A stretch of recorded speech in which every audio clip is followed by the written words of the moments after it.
नमस्कार, बहुत स्वागत है आपका। विस्तार न्यूज देख रहे हैं आप और मैं हूं आपके साथ सुमित शर्मा। हमारे खास कार्यक्रम आपका शहर आपका रिपोर्टर में हम आपको मध्य प्रदेश और छत्तीसगढ़ की तमाम बड़ी खबरों से रूबरू कराते हैं और खबरों को दिखाते हैं रिपोर्टर के नजरिए से। सबसे पहले बात करेंगे छत्तीसगढ़ की, और छत्तीसगढ़ में सबसे पहले बात होगी विधानसभा के मॉनसून सत्र की। छत्तीसगढ़ विधानसभा के मॉनसून सत्र का आज दूसरा दिन है। सदन में कांग्रेस विधायक कवासी लखमा के सवाल पर मंत्री अरुण साव और पूर्व सीएम भूपेश बघेल आमने सामने हो गए। कवासी लखमा ने कोंटा और सुकमा के निर्माण कार्यों पर सवाल पूछा और इस पर साव ने कहा कि विष्णुदेव साय सरकार पूरे बस्तर के विकास के लिए प्रतिबद्ध है। वहीं भूपेश बघेल ने बीजेपी पर जमकर तंज कसा है। तो मॉनसून सत्र लगातार हंगामेदार होता हुआ नजर आ रहा है। सदन में आज के दिन कांग्रेस के विधायक कवासी लखमा के सवाल पर मंत्री अरुण साव और सीएम भूपेश बघेल आमने सामने हो गए। अधिक जानकारी के लिए हम बातचीत करेंगे। क्या कुछ रहा आज, क्या कुछ खास रहा, कौन कौन सी बड़ी बातें थी सत्र के दौरान, वो हम जानेंगे। सीधे रायपुर का रुख कर देते हैं। हमारे सहयोगी मृगेंद्र पांडे हमारे साथ जुड़ गए हैं। मृगेंद्र, क्या कुछ खास आज रहा सदन की कार्रवाई के दौरान?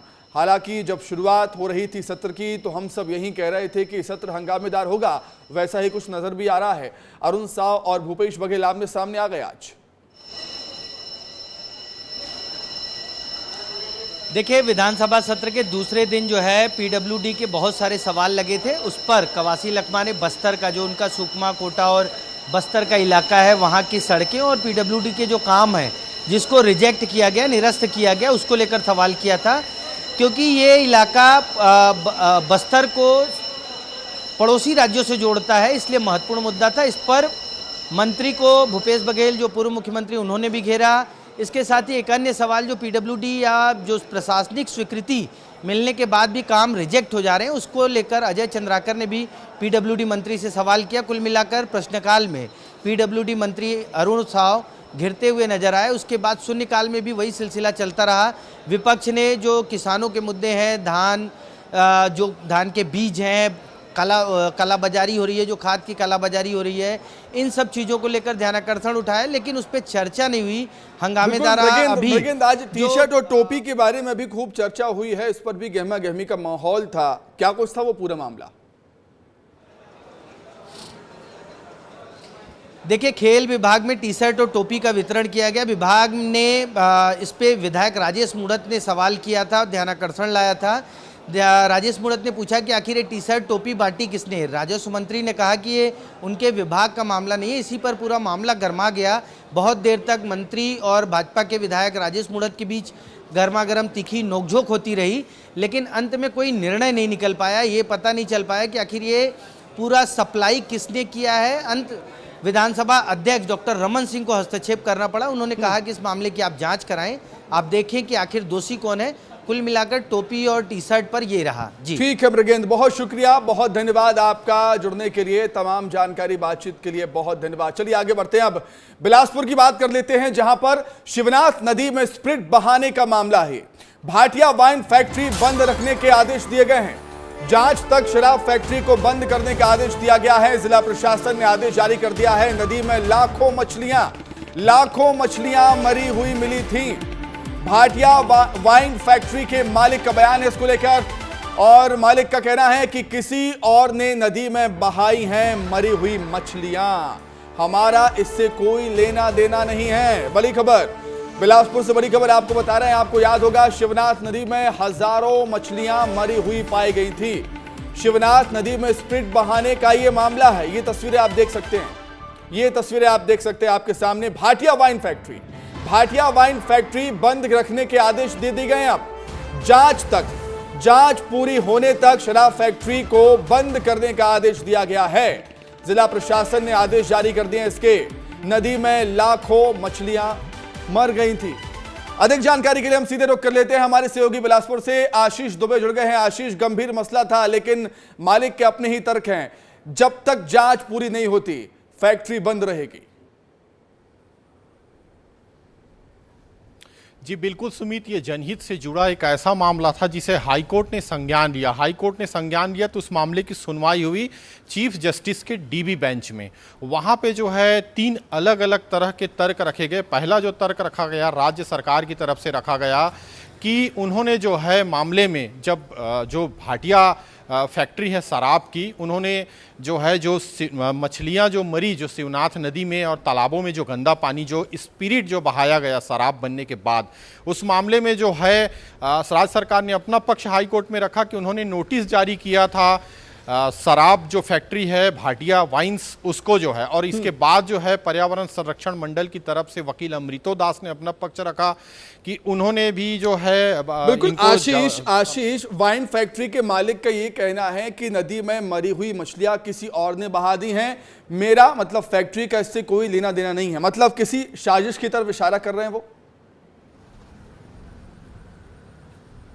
जी बिल्कुल, जो है ये तीसरा पक्ष था। मैंने पहले बताया राज्य सरकार हाई कोर्ट में जो सुनाई उसमें पहले राज्य सरकार का पक्ष, फिर जो है पर्यावरण संरक्षण का मंडल, और तीसरा जो पक्ष था वो व्यक्तिगत तौर पर शराब कंपनी का था, जिन्होंने ये कहा स्पष्ट रूप से कि हमको जो है साजिश में फंसाने के लिए कोई और मछली जो है मरी हुई फेंक गया वहां, और कंपनी को बदनाम करने की नीयत से जो है यह पूरा खेल किया गया था। सुमित, ठीक है आशीष, बहुत शुक्रिया, बहुत धन्यवाद आपका तमाम जानकारी बातचीत के लिए। जनहित से जुड़ा मुद्दा है। चलिए आगे बढ़ते हैं। अब सुकमा में नक्सल विरोधी अभियान चल रहा है और सुकमा में किया गया है 2 नक्सली स्मारकों को ध्वस्त। नक्सलियों के बनाए गए 2 स्मारक पुलिस टीम ने ध्वस्त कर दिए, गिरा दिए। नक्सली शहीद सप्ताह मनाने की योजना कर रहे थे। पुलिस और डीआईजी टीम ने स्मारक को ध्वस्त कर दिया है। सुकमा में नक्सल विरोधी अभियान चल रहा है। देखिए तस्वीरें, नक्सली स्मारक को ध्वस्त करते जवान आपको नजर आ जाएंगे। सुकमा में 2 नक्सली इमारतों को स्मारकों को ध्वस्त कर दिया गया है। नक्सली स्मारक और नक्सली बनाते हैं और नक्सलियों के बनाए गए 2 स्मारक को पुलिस की टीम ने नस्तनाबूद कर दिया, जमींदोज कर दिया, ध्वस्त कर दिया। नक्सली शहीद सप्ताह मनाने की योजना कर रहे थे। पुलिस और डीआईजी टीम ने स्मारक को ध्वस्त किया है। तो लगातार जब नक्सली अपनी पैठ बनाने की कोशिश करते हैं, उसे किस तरीके से नस्तनाबूद किया जाता है, जवानों के जरिए ध्वस्त किया जाता है स्मारक को, वो तस्वीरें आपके सामने। एक के बाद एक नक्सली बैकफुट पर आते जा रहे हैं, बैकफुट पर आते जा रहे हैं नक्सली। छत्तीसगढ़ में एंटी नक्सल ऑपरेशन लगातार जारी है। नक्सल विरोधी अभियान सुकमा में चल रहा है और इसके तहत कार्रवाई हुई। 2 नक्सली स्मारकों को ध्वस्त कर दिया सुरक्षा बल के जवानों ने, पुलिस जवानों ने। पुलिस और डीआईजी टीम ने स्मारक को ध्वस्त किया है।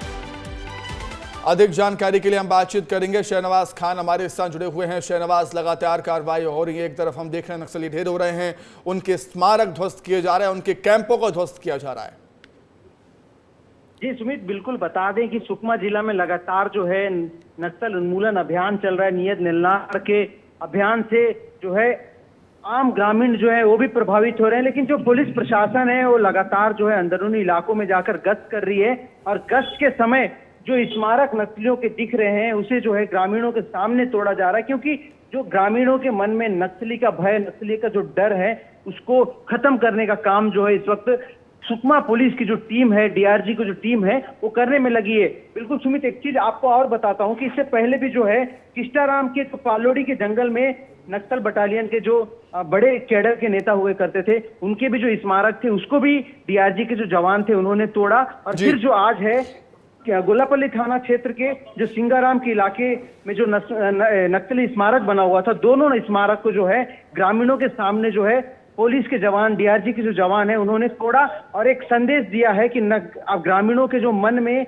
नक्सली को लेकर जो भय पैदा हो रहे हैं, जो डर पैदा हो रहे हैं, उसको खत्म किया जा रहा है। उसको बताया जा रहा है कि नक्सली जो है केवल गलत रास्ते को अपनाते हैं, इसलिए जो है हम उसके जो स्मारकों को तोड़ रहे हैं, इसको पूजने की जरूरत अब नहीं है। सुमित जी, बिल्कुल शहनवाज, बहुत शुक्रिया आपका जुड़ने के लिए, तमाम बातचीत के लिए बहुत धन्यवाद आपका। तो आगे बढ़ते हैं अब खबरों में। छत्तीसगढ़ की सरकार के खिलाफ, छत्तीसगढ़ सरकार के खिलाफ कांग्रेस बड़ा प्रदर्शन करने जा रही है कल, यानी 24 जुलाई को। प्रदर्शन में प्रदेश भर के दिग्गज नेता सहित बड़ी संख्या में कांग्रेसी कार्यकर्ता पहुंचने वाले हैं, ऐसा दावा है कांग्रेस पार्टी का।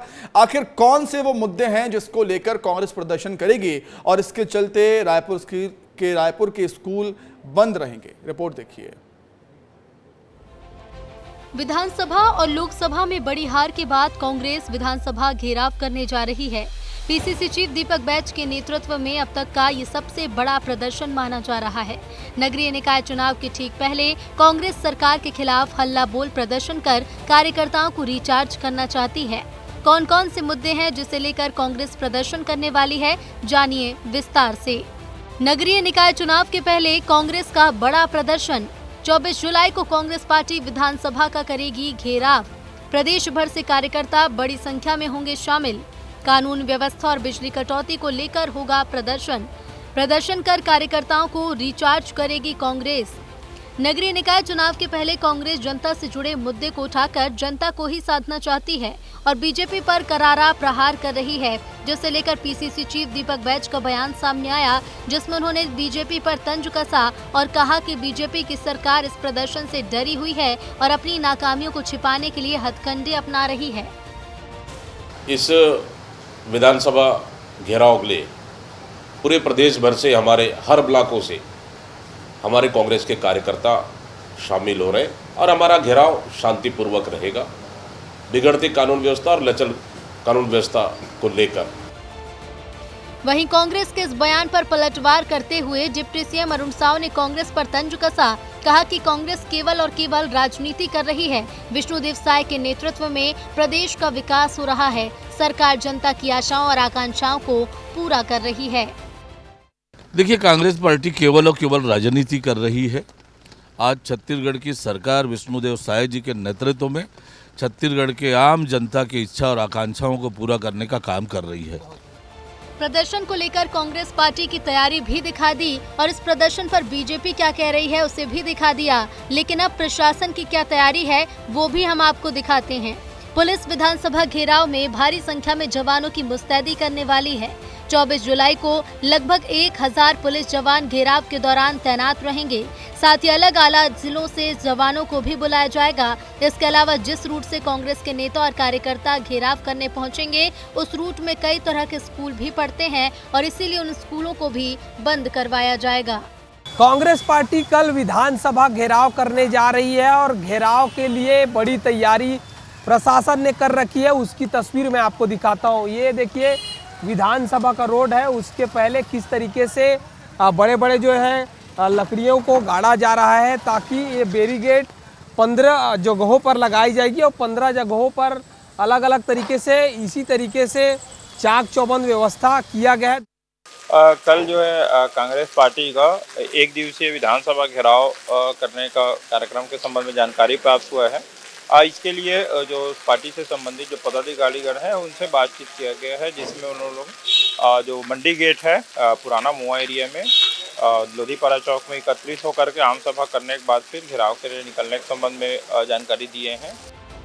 नगरीय निकाय चुनाव के पहले कांग्रेस जनता से जुड़े मुद्दे उठाकर प्रदेश की जनता को साधना चाहती है। इसके अलावा इस प्रदर्शन के माध्यम से कार्यकर्ताओं को रिचार्ज करने का प्रयास भी करेगी। अब देखना होगा कि जनता से जुड़े मुद्दे उठाकर कांग्रेस कितना जनता को साध पाएगी। विस्तार न्यूज के लिए रायपुर से खोमन साहू की रिपोर्ट। तो कल के प्रदर्शन को लेकर कांग्रेस पार्टी की क्या कुछ तैयारियां हैं वो हम जानेंगे। सीधे रुख करेंगे रायपुर का। रोहित मिश्रा हमारे सहयोगी रायपुर से जुड़ गए हैं। रोहित, निकाय चुनाव से पहले और विधानसभा चुनाव, लोकसभा चुनाव हारने के बाद कांग्रेस का बड़ा प्रदर्शन होने जा रहा है। कितना विस्तार से और कितना व्यापक ये प्रदर्शन हो सकता है कांग्रेस पार्टी का? हालांकि दावा है कि 25,000 कार्यकर्ता शामिल होंगे। बिल्कुल, देखिए दावा 25,000 कार्यकर्ताओं का किया जा रहा है और जिस प्रकार से तैयारी भी दिख रही है कांग्रेस की, उससे ऐसा लग रहा है कि कल का प्रदर्शन बहुत बड़े स्तर पर होना है। लेकिन सुमित, इसके पीछे की वजह क्या है? वजह यह है कि लोकसभा का चुनाव हुआ, उससे पहले विधानसभा का चुनाव हुआ और दोनों चुनाव पे कांग्रेस शिकस्त हुई और बिखरी हुई कांग्रेस नजर आई। और उस बिखरी हुई कांग्रेस को नगरीय निकाय चुनाव के पहले एकजुट कैसे किया जाए, तो उसके लिए यह माध्यम निकाला गया है। क्योंकि अपराध जनता से जुड़ा मुद्दा है और इसी मुद्दे को लेकर तमाम कांग्रेसी कार्यकर्ताओं को एकजुट करना है और इसके लिए रायपुर से लेकर बस्तर और सरगुजा तक की तैयारी जो है वो दिखाई दे रही है। प्रदेश अध्यक्ष तमाम जगहों पर जा रहे हैं। इसके अलावा उनको संकट का भी सामना करना पड़ रहा है, कार्यकर्ताओं का रोष भी देखने मिल रहा है, लेकिन इस सब के बीच में कांग्रेस ये चाह रही है कि कम से कम अपने कार्यकर्ताओं को इस प्रदर्शन के माध्यम से एकजुट किया जाए ताकि आगे जो नगरीय निकाय चुनाव है, बिल्कुल दोनों ही चुनाव में विधानसभा लोकसभा चुनाव में मिली हार के बाद बिखर चुकी कांग्रेस को एकजुट करने की तैयारी इस प्रदर्शन के जरिए देखने वाली बात होगी। कांग्रेस कितनी कामयाब हो पाती है इस कोशिश में। बहुत धन्यवाद रोहित जुड़ने के लिए। तमाम बातचीत के लिए आगे बढ़ते हैं। अब जांजगीर चांपा का रुख कर लेते हैं। जांजगीर चांपा के अकलतरा रेलवे स्टेशन में उस वक्त बड़ी घटना टल गई जब उत्कल एक्सप्रेस ट्रेन में चढ़ते वक्त 2 लोग बाल बाल बच गए। पूरा मामला स्टेशन परिसर में लगे सीसीटीवी कैमरे में कैद हो गया है। ड्यूटी में तैनात आरक्षक की सतर्कता से बड़ा हादसा टल गया, नहीं तो यात्रियों की लापरवाही से उनकी जान भी जा सकती थी। इसलिए बार बार आपसे कहा जाता है कि जब ट्रेन चलना शुरू कर दे तो ना ही उससे नीचे उतरिए, ना ही उस पर चढ़ने की कोशिश कीजिए। अधिक जानकारी के लिए बातचीत करेंगे। प्रकाश साहू हमारे साथ जुड़े हुए हैं। प्रकाश, इसलिए बार बार अपील की जाती है, कहा जाता है कि ट्रेन जब शुरू कर दे चलना तो ना उतरें ना उसमें चढ़ें। जी बिल्कुल, देखिए सुमित, वाकई एक बड़ी घटना है और यह जो मामला है अकलतरा रेलवे स्टेशन का है, जहां उत्कल एक्सप्रेस में ट्रेन में चढ़ते वक्त 2 लोग जो है बाल बाल बचे हैं और ये पूरी घटना जो है सीसीटीवी में कैद हुई है। जिस तरह से तस्वीर देख पा रहे होंगे उसमें यात्री जो है ट्रेन में चढ़ने की कोशिश करते हैं, लेकिन पैर फिसलने के बाद जो यात्री है वो जो ट्रेन के पहिए के नीचे आने की वक्त जो है ड्यूटी में तैनात आरक्षक की सजगता ने बड़ी घटना को टाल दिया है, क्योंकि जिस वक्त यात्री की लापरवाही पर जो है गेट में खड़े होकर यात्री चढ़ रहे थे, उसी वक्त यात्री का पैर फिसला और ट्रेन के पहिए के नीचे आने वाले थे। इस दौरान जो है यात्री को जो है ड्यूटी में तैनात आरक्षक ने खींचा और इसके बाद बड़ी घटना टल गई है। क्योंकि ठीक है प्रकाश, बहुत शुक्रिया। प्रकाश, बहुत धन्यवाद तमाम जानकारी के लिए, बातचीत के लिए आपका बहुत शुक्रिया। आगे बढ़ते हैं। अब खबर बलरामपुर से है, जहां वन माफिया के हौसले बुलंद हैं। यहां हरे भरे जंगलों को उजाड़कर कीमती इमारती लकड़ियों की तस्करी तो की जा रही है, वहीं वन भूमि पर कब्जा करने वाले गिरोह के हौसले भी बुलंद नजर आते हैं। और फॉरेस्ट रेंज में करीब 24 से ज्यादा साल के पेड़ों को रातों रात काट दिया गया। वन विभाग अब इस मामले में पेड़ों की कटाई करने वाले आरोपियों की तलाश में जुटा हुआ है और इस मामले में वन विभाग का कहना है कि कब्जे की नियत से पेड़ों की कटाई रात में की गई है। जब तक विभाग की टीम पहुंची तब तक आरोपी मौके से फरार हो गए। वो 2 बजे रात में इस घटना को अंजाम दिए हैं और काफ़ी समूह में थे, ऐसा लगता है। लगभग 1 घंटा ही वहाँ वो लोग पेड़ की कटाई किए हैं और सारा पेड़ छोड़ के जैसे वन विभाग को सूचना मिला, वन विभाग मौके पर पहुंचा तो वो लोग वहाँ से भाग खड़े हुए। लकड़ी वहाँ से नहीं लगे हैं वो लोग 24 नग पेड़ को काट के छोड़ दिए थे। अधिक जानकारी के लिए बातचीत करेंगे। नंद कुमार कुशवाहा हमारे सहयोगी जुड़े हुए हैं फोन पर। नंद कुमार, बेहद गंभीर मसला है, पेड़ों की कटाई का एक्शन होना चाहिए, सख्त कार्रवाई होनी चाहिए। सुमित, मैं इस मामले में आपको बताना चाहूंगा कि ये बलरामपुर जिले के राजपुर वन परिक्षेत्र का मामला है। जैसे ही इस मामले में वन विभाग को सूचना मिला कि रात को पेड़ की कटाई हो रही है, वैसे ही वहाँ अमला पहुंचकर और तुरंत ही लकड़ी को जब्त किया, लेकिन जो आरोपी थे वो रात का फायदा उठाकर वो भाग खड़े हुए हैं। हालांकि वन अमला जो है इस पर कार्रवाई करने की बात पूरी कर रही है और लकड़ी को अपने कब्जे में कर चुकी है। बहुत शुक्रिया नंद कुमार, जुड़ने के लिए, तमाम जानकारी के लिए आपका बहुत शुक्रिया। आगे बढ़ते हैं। जशपुर जिले में दंतैल हाथियों का उत्पात लगातार जारी है। बीती रात 2 दंतैल हाथियों ने 6 मकानों को जमींदोज कर दिया, वहीं घर में रखे अनाज को भी चट कर खा गए, जिसके बाद से ग्रामीणों में दहशत का माहौल है। वहीं वन अमला हाथियों के मूवमेंट पर नजर बना हुए हैं। घटना पत्थल गांव वन परिक्षेत्र के बालाझार की बताई जा रही है। दिल्ली से सबसे बड़ी खबर मिल रही है। नीट परीक्षा मामले में सुप्रीम कोर्ट का फैसला है। नीट मामले में नहीं होगी परीक्षा दोबारा। जी हां, नीट की परीक्षा दोबारा नहीं होगी। सुप्रीम कोर्ट का बड़ा फैसला। सुप्रीम कोर्ट ने दोबारा परीक्षा से मना कर दिया, इनकार कर दिया। सुप्रीम कोर्ट का कहना है कि पूरी परीक्षा रद्द करना उचित नहीं है। दोबारा परीक्षा से छात्रों पर असर होगा, इसका परीक्षा में खामी के पर्याप्त सबूत नहीं है, इसलिए दोबारा परीक्षा नहीं कराई जाएगी। कोर्ट का बड़ा फैसला है। सुप्रीम कोर्ट का बड़ा फैसला है ये। नीट परीक्षा मामले में सुप्रीम कोर्ट का बड़ा फैसला। नीट मामले में परीक्षा दोबारा नहीं होगी। सुप्रीम कोर्ट ने साफ कर दिया है, दोबारा परीक्षा कराने से मना कर दिया। इनकार कर दिया है। अधिक जानकारी के लिए हम बातचीत करेंगे। अमृत तिवारी हमारे साथ जुड़े हुए हैं। अमृत, बड़ा फैसला सुप्रीम कोर्ट का, उनका कहना है कि परीक्षा को रद्द करना उचित नहीं। जी बिल्कुल सुमित, जो है सुप्रीम कोर्ट ने एक बड़ा ही अहम फैसला दिया है। हालांकि इससे याचिकाकर्ता जो है काफ़ी निराश हैं। उनकी तरफ से ये कहना है कि जब पूरे तरह से जब ये बात स्थापित हो रही थी कि पेपर लीक हुआ है, तो फिर ये छोटी जगह और बड़े दायरे में इसका क्या जो है एक दायरा बनता है। हमारे साथ जो है याचिकाकर्ताओं के साथ डॉक्टर भूपेंद्र हैं और इनसे हम जानना चाहते हैं अभी जो कोर्ट ने फैसला दिया। आप कई दिन हर सुनवाई पर आप पहुँचते थे, आपको ये उम्मीद थी, आप कहते थे कि हमें रीनीट का जो है वो ऑप्शन मिलेगा। सुप्रीम कोर्ट ने इसको खारिज कर दिया और कहा है कि इसके पर्याप्त साक्ष्य नहीं मिले हैं। सर, मुझे ऐसा लगता है आज सुप्रीम कोर्ट का जो फैसला है वो 24 लाख परिवारों का दिल तोड़ने वाला है, क्योंकि ये इस्टेब्लिशमेंट हो गया था कि पेपर लीक हुआ है और विद आंसर की हुआ है। मुझे समझ नहीं आया कि कहाँ पे हमारे वकील सीजीआई साहब को ये कन्विंस करने में रह गए कि पेपर लीक हुआ है। अगर आपको 23 लाख लोगों को नहीं रीटेस्ट में डालना था, अगर आपको 13 लाख लोगों को रीटेस्ट में नहीं डालना था, आप 2 लाख लोगों को रीटेस्ट में डाल देते। उसमें जो ये मुन्ना भाई एमबीबीएस जिनने बैकडोर से एंट्री करके पोजीशन ली थी, वो कम से कम एक्सक्लूड हो जाते। मैं आज सुप्रीम कोर्ट के फैसले का आदर करता हूं, बट मैं बहुत दुखी हूं और मैं बहुत डिसहार्ट हूं कि मतलब सुप्रीम कोर्ट ने ये स्टैब्लिशमेंट होने के बाद 155 लोगों को रेड हैंडेडली पकड़ने के बाद भी आपने 2 घंटे 3 घंटे पहले खुद एनटीए ने कहा पेपर जो है वो व्हाट्सएप पे सर्कुलेट हुआ। उसके बाद अगर सुप्रीम कोर्ट ये फैसला लेके आती है तो मुझे नहीं समझ आ रहा कि आप आगे हमें कहा जाना है। आज जो है सीबीआई जी ने भी जो है अपना पक्ष जो है सुप्रीम कोर्ट में रखा था और उनकी तरफ से ये कहा गया कि जो पेपर लीक हुआ था पटना हजारीबाग में वो 5 तारीख को हुआ था। मैंने सब सुना। पेपर 5 तारीख को 2 बजे से पेपर चालू हुआ, 12:30 बजे तक बच्चे को सेंटर में पहुंचना था, 10 बजे पेपर व्हाट्सएप पे चल रहा था विद आंसर की। अगर आज सीजीआई और सुप्रीम कोर्ट को लगा कि ये नहीं है तो कोई बात नहीं, स्वागत है आपका।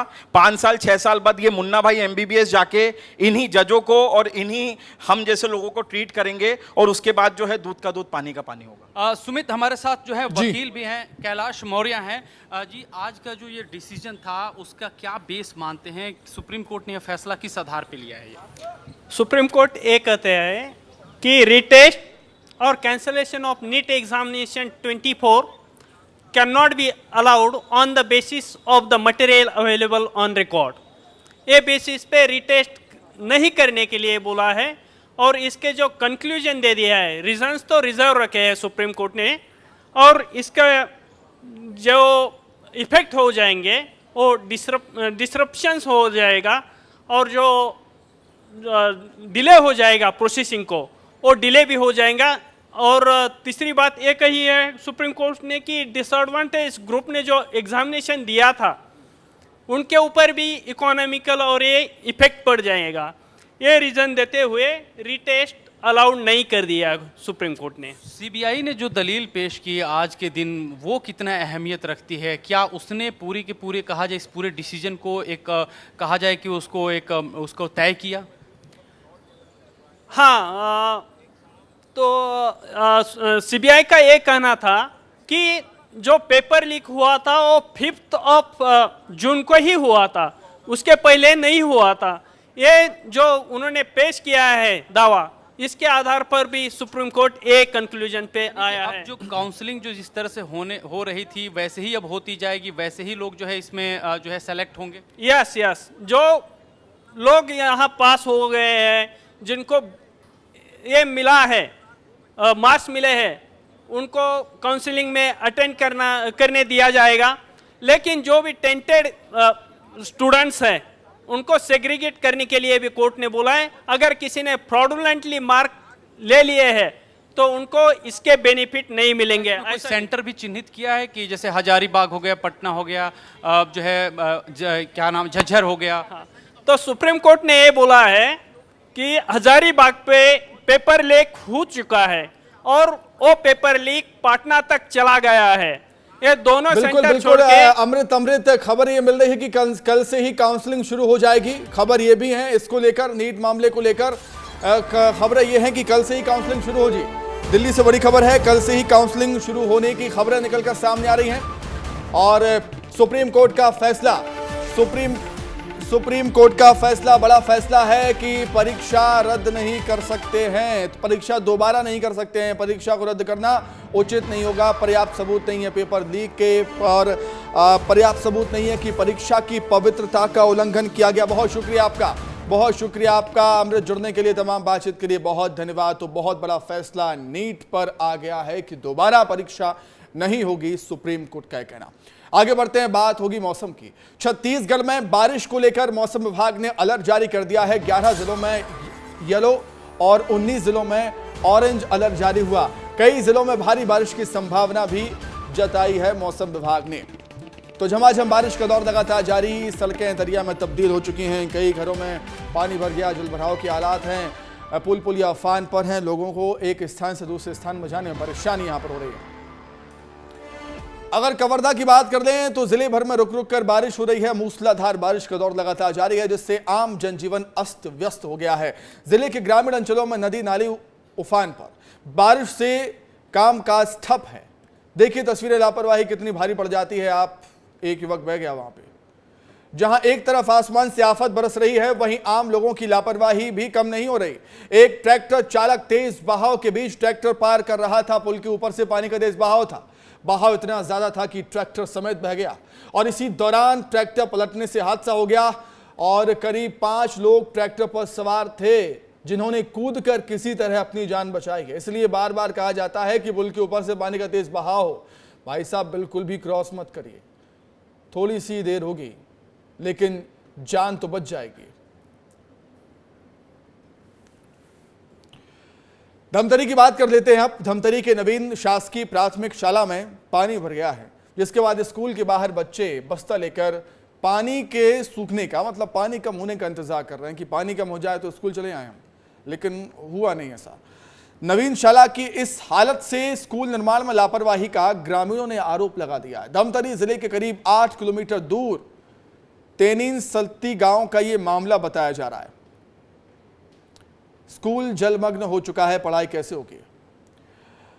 वही राजनाथ गांव की बात करें, पिछले 2 दिनों से रुक रुक कर यहां पर बारिश का दौर जारी है। यहां पर भी नदी नाले उफान पर है। शिवनाथ नदी का जलस्तर बढ़ा हुआ है। शहर के मोहारा शिवनाथ नदी अपने उफान पर। शिवनाथ नदी के किनारे बसे गांवों में जिला प्रशासन ने अलर्ट जारी कर दिया है। शिवनाथ नदी रौद्र रूप में है। शिवनाथ नदी अपने खतरे के निशान से ऊपर बह रही है। नदी का जलस्तर दिन ब दिन बढ़ता ही जा रहा है, लेकिन लोग अपनी जान जोखिम में डालकर नदी के किनारे सेल्फी ले रहे हैं। मत लीजिए, एक छोटी सी लापरवाही जान पर भारी पड़ सकती है। सेल्फी जरूरी नहीं है, जान जरूरी है, समझना होगा, लापरवाही नहीं करनी। शिवनाथ नदी का रौद्र रूप आप देख सकते हैं। शिवनाथ नदी रौद्र रूप में नजर आ रही है इस समय, लेकिन लोग हैं कि मानने को तैयार नहीं। नदी के किनारे खड़े हुए हैं, सेल्फी ले रहे हैं। बिल्कुल मत लीजिए, विस्तार न्यूज़ आपसे अपील करता है। बात करेंगे तबादले की। मध्य प्रदेश में 3 IAS अधिकारियों के अफसरों के तबादले हो गए हैं। राज्य शासन ने इसके आदेश जारी कर दिए हैं। अवि प्रसाद उप सचिव मध्य प्रदेश बनाए गए। दिलीप कुमार यादव होंगे कटनी कलेक्टर, वहीं अदिति गर्ग होंगी मंदसौर की कलेक्टर। बड़ी खबर राजधानी भोपाल से आपको बता रहे हैं। 3 IAS अफसरों के अधिकारियों के तबादले हुए। राज्य शासन की तरफ से आदेश भी जारी हो चुके हैं। इसके अवि प्रसाद उप सचिव मध्य प्रदेश बनाए गए हैं। दिलीप कुमार यादव कटनी कलेक्टर बनाए गए हैं, वहीं अदिति गर्ग मंदसौर की कलेक्टर होंगी। अगर बात करें ग्वालियर की, तो ग्वालियर में SP ऑफिस में महिला ने हंगामा कर दिया है। जन सुनवाई में महिला पहुंची थी और जबरदस्त हंगामा कर दिया। नाराज महिला रोते बिलखते हुए बेहोश हो गई। पारिवारिक झगड़े से महिला काफी परेशान थी। SP ऑफिस पहुंची हुई थी। घटना के बाद SP ऑफिस में हड़कंप मच गया है। SP ऑफिस की सीढ़ियों के पास बेहोश हुई तो SP खुद वहां पर पहुंच गए।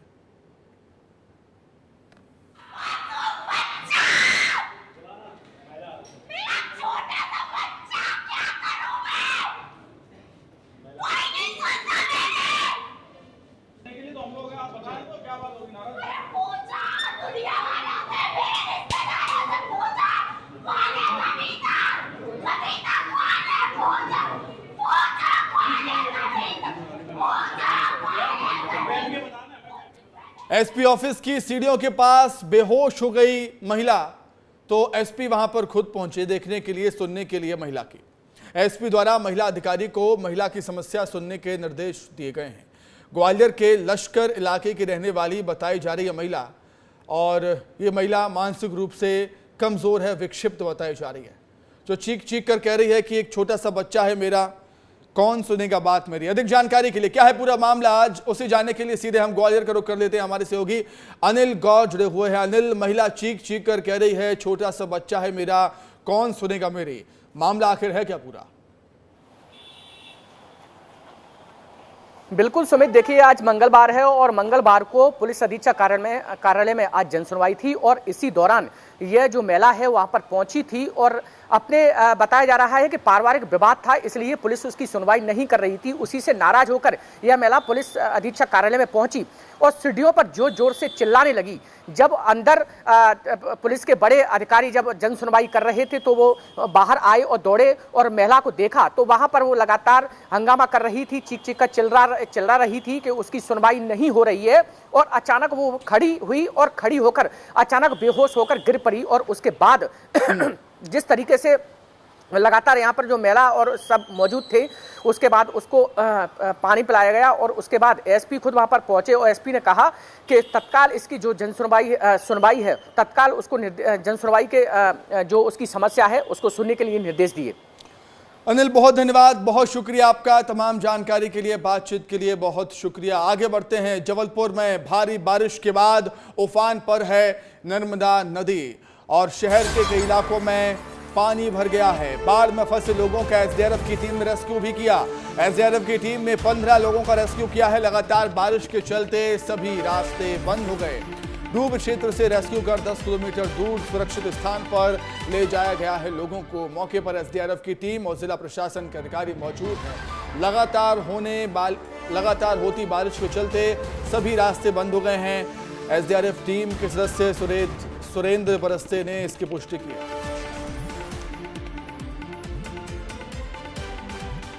तो जबलपुर में सावन के आते ही शहर को तरबतर कर दिया है बारिश ने। बीते 24 घंटे में करीब 5 इंच बारिश यहां पर हो चुकी है। बीते 24 घंटे में इतना पानी बरस गया जिसके चलते मां नर्मदा का रौद्र रूप अब देखने को मिला है। मां नर्मदा उफान पर है, लेकिन ऐसा पहली बार हुआ है जब बरगी बांध के गेट खोले बिना ही नर्मदा नदी का जलस्तर 30 फीट से ज्यादा बढ़ चुका है। अचानक आई इस बाढ़ से नर्मदा के घाटों पर रहने वाले लोगों की मुसीबत बढ़ गई है, परेशानियां बढ़ गई हैं, जिसके चलते लोगों का लाखों रुपयों का नुकसान हो गया। रात भर हुई बारिश के चलते कई स्थानों पर जल भराव के हालात हैं। लोगों के घरों में पानी भरने से गृहिणियों का हाल बेहाल हो चुका है। गृहस्थी का सामान भी गीला हो गया। एक घर पर पत्थर गिर गया जिसके चलते छत क्षतिग्रस्त हो गई उसकी।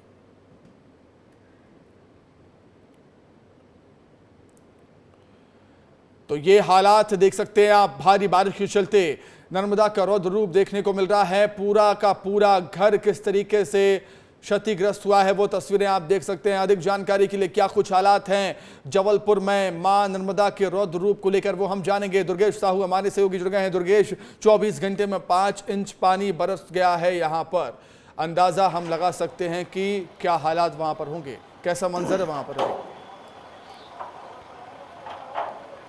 बिल्कुल सुमित, सीधे तस्वीरें दिखाता हूं और ये तस्वीरें इसलिए भी खास हैं क्योंकि पहली बार ऐसा हुआ है जब बरगी बांध के गेट खोले बिना ही नर्मदा ने रौद्र रूप अपना लिया है। इस समय मैं गौरी घाट में मौजूद हूं और ये वो जगह है जहां पर रोजाना हजारों की तादाद में श्रद्धालु आते हैं और मां भगवती नर्मदा का दर्शन करते हैं। लेकिन इस जगह पर लोग आकर पूजन अर्चन की सामग्री खरीदते हैं, खाना खाते हैं। लेकिन यहाँ पर फिलहाल आप जो तस्वीरें देख रहे हैं ये बहुत भयावह तस्वीरें हैं और बाढ़ जैसे हालात हैं। यहाँ पर लोग अपनी जो बिखरी हुई दुकानदारी है, जो व्यापार है वो समेटने की कोशिश कर रहे हैं क्योंकि बीती रात अचानक बाढ़ का तेज बहाव आया और जिसकी वजह से ये पूरा घाट जो है डूब गया।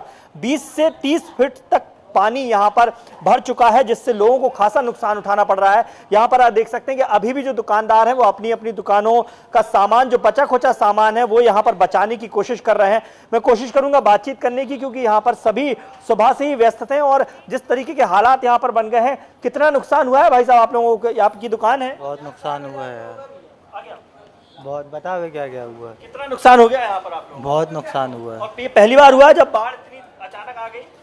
हाँ, अचानक से हुआ है। बिल्कुल, यहाँ पर लोग देख सकते हैं। आप भी यहीं पर हैं, आपकी दुकान है? ये देखिए, ये यहाँ पर दुकानदार हैं, आप लोगों की दुकान है भाई साहब, कितनी स्थिति बन गई यहाँ पर?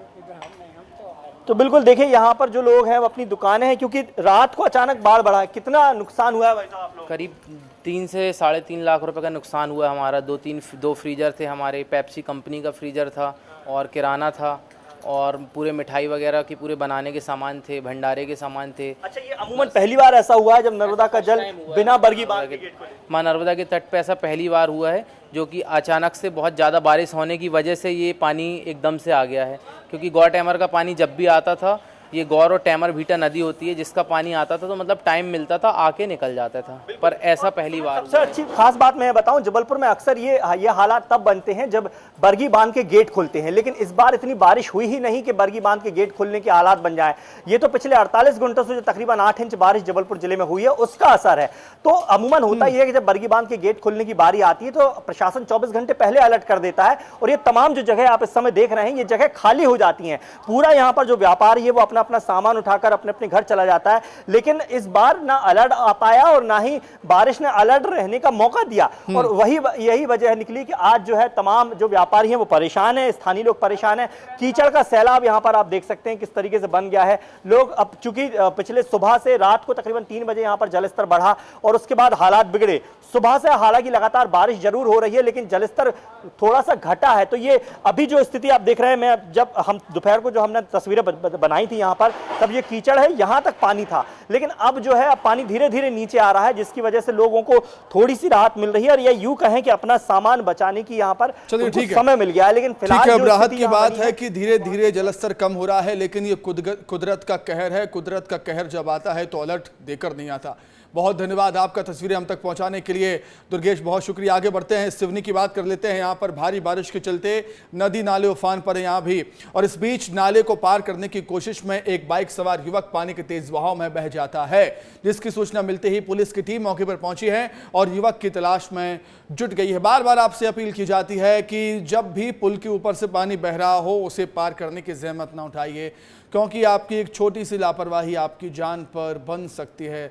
तस्वीरें देख सकते हैं, पुल के ऊपर से पानी का तेज बहाव था। एक बाइक सवार पुल को पार करने की जहमत उठाता है, नाकाम कोशिश उसकी, क्योंकि पानी के तेज बहाव में बाइक समेत थी। युवक बह गया है, अभी तक मिल नहीं पाया। पुलिस की टीम, गोताखोरों की टीम तलाश कर रही है। सिवनी के ये हालात हैं, पुल के ऊपर से पानी बह रहा था, लेकिन बाइक सवार युवक पानी के तेज बहाव में बह गया।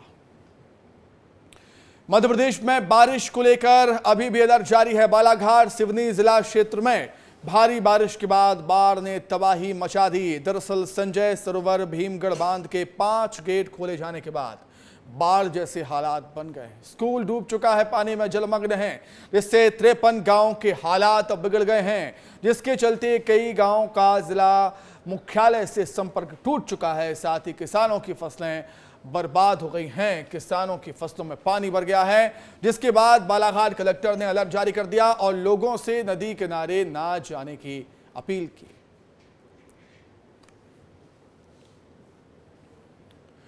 उधर मुरैना की बात करें, 4 दिन से पड़ रही उमस भरी गर्मी के बाद झमाझम बारिश हुई। लगभग 30 से 45 मिनट तक तेज बारिश हुई और हालात ये हो गए कि बाजारों में 2 से 3 फीट पानी भर गया। इसके अलावा सामुदायिक स्वास्थ्य केंद्र के हर वार्ड में पानी भर गया है। डॉक्टर के चैम्बर में पानी भर गया है 1 से 1.5 फीट ऊपर तक। डॉक्टर के चैम्बर के हालात ये थे। वहीं पुलिस के पुराने क्वार्टर की तो हालात बेहद ही खराब थी। यहां पर 4 से 5 फीट तक पानी भरा हुआ था, जिससे पुलिस कर्मियों के घरों का सामान पानी में बहता हुआ नजर आया। गृहस्थी बह गई किचन की। वहीं शहर जनता की बात करें, नगर पालिका प्रशासन पर आरोप लगा रही है, कह रही है कि नाले की सफाई न होने के चलते समस्याएं बनी हुई हैं और फाइलों में नाले नालियों की सफाई हो चुकी है। मेरे एक मित्र है, उनकी पत्नी को डिलीवरी होना था, तो मैं घर पे था, तो उनका फ़ोन आया कि दादा कहाँ हो, तो मैंने कि मैं घर पे हूँ, आ जाओ थोड़ा। जब मैं कोरसा हॉस्पिटल पहुँचा तो देखा कि यहाँ बरसात का पानी हॉस्पिटल में 2 से 3-4 फुट तक भरा हुआ है। डिलीवरी आप देख सकते हैं, बैक साइड में पीछे कितना पानी भरा हुआ है। डिलीवरी जच्चा बच्चा दोनों को परेशानी है। समस्या ये है कि नगर पालिका क्षेत्र में कंडा रोड है, अस्पताल परिसर है, गांधीनगर है, वहाँ पानी का कोई निकासी नहीं है। बारिश बहुत तेज हुई है, उसके कारण क्या है, अस्पताल और जच्चा बच्चा विभाग में पानी भर गया है, जिसकी वजह से थोड़ा मरीजों को और आने वाले जच्चा बच्चा के साथ सभी को दिक्कतें आ रही हैं। क्या कुछ हालात मुरैना के, उसे जानने के लिए बातचीत करेंगे। मनोज उपाध्याय जुड़े हुए हैं फोन पर। मनोज, तस्वीरें बताती हैं कि भयंकर मंजर है, फिलहाल क्या हालात है वहां? जी बिल्कुल सुमित, मैं बताना चाहूंगा कि हालात की बात करें तो हालात बद से बेहतर है। जब जिला वो अस्पताल कोरसा अस्पताल के जो पलंग हैं जिसमें जच्चा बच्चा वार्ड है, वार्डों में सभी में पानी घुटने घुटने तक भरा है। वही प्रसूता और उनकी जो अटेंडर है अपने छोटे बच्चे को लेकर पलंग पर फंसे हुए, घुटने घुटने पानी होकर निकल रहा है। कहीं ना कहीं वहाँ बीमारी भी कभी फैलने का खतरा है, संक्रमण भी फैल सकता है। लेकिन नगर पालिका की कहें तो बड़ी लापरवाही कहें या भ्रष्टाचारी कहें, पूरी वर्ष हो गई, पूरी वर्ष में नाले नालियों की सफाई नहीं हुई। पूरा शहर तरोबतर है, घुटने घुटने पानी है, दुकानों में पानी भरा हुआ है, क्वार्टरों में पानी भरा है, घरों में पानी भरा है। लेकिन आम जनता की समस्या से नगर पालिका या जिम्मेदार मनोज, तमाम बातचीत के लिए, जानकारी के लिए बहुत धन्यवाद आपका। आगे बढ़ते हैं। मध्य प्रदेश में मानसून की बारिश ने कई जिलों में कहर बरपा दिया। नदी नाले उफान पर हैं। आसपास के कई इलाकों में रौद्र रूप नदियों का देखने को मिल रहा है। एमपी के अशोकनगर जिले में हालात बद से बदतर हो गए हैं। लगातार हो रही तेज बारिश से नदी नाले उफान पर हैं और नदियों ने अपनी मर्यादाएं तोड़ दी हैं, सीमाएं तोड़ दी हैं। गांव तक बह रही हैं, अब गांव को भी बहा रही हैं। दर्जनों मकान धराशायी हो गए, 60 से ज्यादा घरों में पानी घुस गया। हालात ये हैं कि बारिश के कहर में डूब रहे इन इलाकों में लोग घरों से निकलकर छतों पर पहुंच रहे हैं। अब दमोह की बात करें, यहां पर भी आफत की बारिश है। बीती रात से जमकर बारिश हो रही है। मूसलाधार बारिश के चलते कई इलाके जलमग्न हो गए। यहां तक कि बारिश का पानी लोगों के घरों में घुस गया है। गंदा पानी है, बीमारियां भी फैलती हैं, संक्रमण का खतरा बढ़ गया है और खाने पीने का सामान भी बह गया है। हालात आप देख सकते हैं किस तरीके से जिन सड़कों पर गाड़ियां चलती हैं वहां पर नाव चलाने के हालात आ गए हैं। मध्य प्रदेश से बड़ी खबर है। विभाग को लेकर नाराजगी का दौर लगातार जारी है। वन विभाग छीने जाने से नाराज नागर सिंह चौहान ने बागी तेवर अपना लिए हैं। वे अब इस मुद्दे पर खुलकर आगे आ गए हैं और उन्होंने कह दिया है कि अगर उनकी बात नहीं सुनी गई, मानी गई तो वे पद से इस्तीफा दे देंगे। इस बीच एक वीडियो भी जारी हुआ जिसके बाद प्रदेश का सियासी पारा हाई हो गया। उन्होंने शहीद चंद्रशेखर आजाद की जयंती के मौके पर खुद को विधायक कहकर संबोधित किया, जिसके बाद ये वीडियो अब पूरे राजनीतिक जगत में चर्चा का विषय बन गया है। ये कहना गलत नहीं होगा कि आने वाले समय में इसे लेकर प्रदेश में जमकर सियासत होगी।